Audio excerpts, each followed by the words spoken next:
আসসালামু আলাইকুম। সবাই কেমন আছেন? আশা করি সবাই ভালো আছেন, সুস্থ আছেন এবং নিরাপদে আছেন।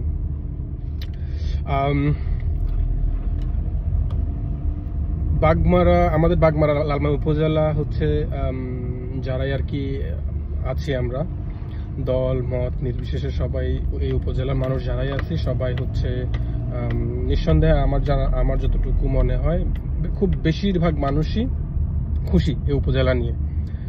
এটাতে হচ্ছে যে একটা উপজেলা হবে, এখানে তো কোনো নির্দিষ্ট কোনো বর্ণের, ধর্মের বা বিশ্বাসের মানুষ শুধু উপকৃত হয় না, এখানে সবাই হয়, সবাই আমাদের এটা ঠিকানা। যেহেতু এটা নিয়ে বিগত দিনে তো সবাই দেখলাম যে সবাই খুশি, সবাই আনন্দ মিছিল করলো, সবাই ধন্যবাদ জানালো।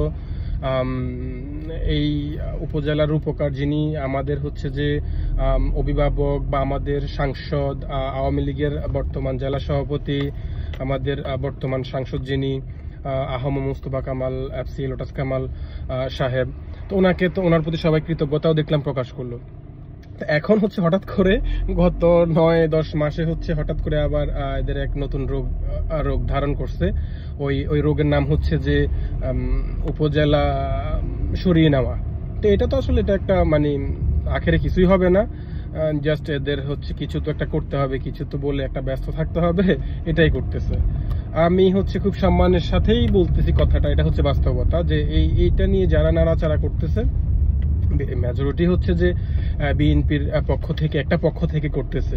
তো এখানে আমাদের এই সংসদীয় আসন বা এই উপজেলায় হচ্ছে যে যেভাবে হচ্ছে বিএনপির রাজনীতি নিয়ে যারা এখন রাজনীতি করতেছে তাদের মধ্যেই 4-5টা হচ্ছে গ্রুপ আছে।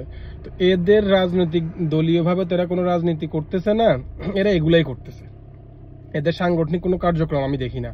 এটা খুবই দুর্ভাগ্যজনক হলো, এটা সত্য। বিগত দিনেরা হচ্ছে আওয়ামী লীগের দোষ দিত বা এটা সেটা বলতো, তো এখন তো হচ্ছে যে আওয়ামী লীগ তো এখন মাঠে নেই বা কেউ বাধা দিচ্ছে না, তারা তাদের রাজনৈতিক সাংগঠনিক কোনো কার্যক্রম তারা করে না। তারা একটা পক্ষ আছে এই কি বলে উপজেলা নিয়ে যাবে, আর একটা পক্ষ হচ্ছে ধরে রাখবে, এগুলি নিয়ে এটাই হচ্ছে এদের রাজনীতি। আর যিনি করছেন, যে পক্ষটা করছে, ওনার ভালো একটা গ্রহণযোগ্যতা আছে, যেহেতু উনি সাবেক সংসদ সদস্য এই এলাকার বা এই শহর দক্ষিণের, উনি তো শহর দক্ষিণ লালমাই তো কাজ একই জায়গা আসলে বলতে গেলে, হয়তো এখন অফিসিয়ালি হচ্ছে আলাদা 2টা উপজেলা হয়েছে। এখানে হাস্যকর যে জিনিসটা আমার কাছে মনে হয় যে উনি হচ্ছে মুরব্বী, যে জিনিসটা উনিও ভালো করে জানে আখেরে কিছুই হবে না। এটা হচ্ছে যে মানে ঝামেলা জিয়ে রাখা আর কি, যে ব্যস্ত করে রাখা, এর মধ্যে হচ্ছে যে মানে আখেরে কিছু হবে না, যা হবার যা আছে তাই থাকবে। আর আবেগী মানুষ তো আমরা আবেগী বাঙালি না, হুজুগে বাঙালি, আবেগী বাঙালি। আমাদের তো আবেগ, সারা শরীরে আমাদের আবেগ। তো ওই আবেগের বশবর্তী হয়ে আর কি সবাই নাড়াচাড়া করে।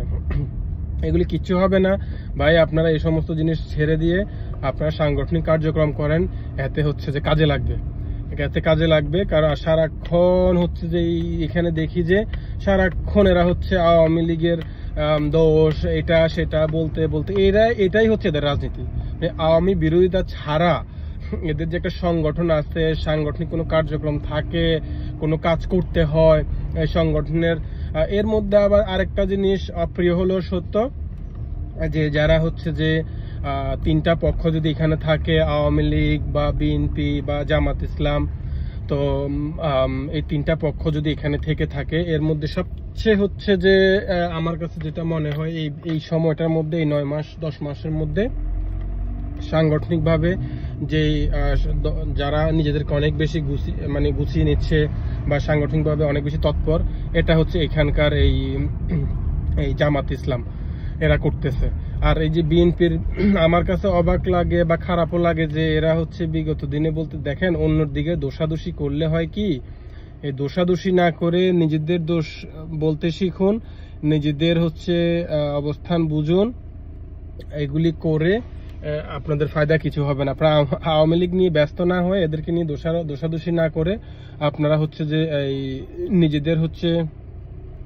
নিজেদের সাংগঠনিক চিন্তা ভাবনা করেন, কাজকর্ম করেন, এতে মঙ্গল হবে।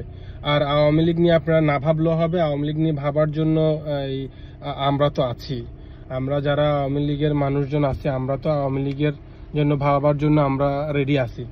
তো এগুলি আপনাদের ভাবতে হবে না, আপনারা আপনাদের সাংগঠনিক কার্যক্রম করেন, এতে ভালো হবে। সবাই ভালো থাকবেন, সুস্থ থাকবেন। জয় বাংলা।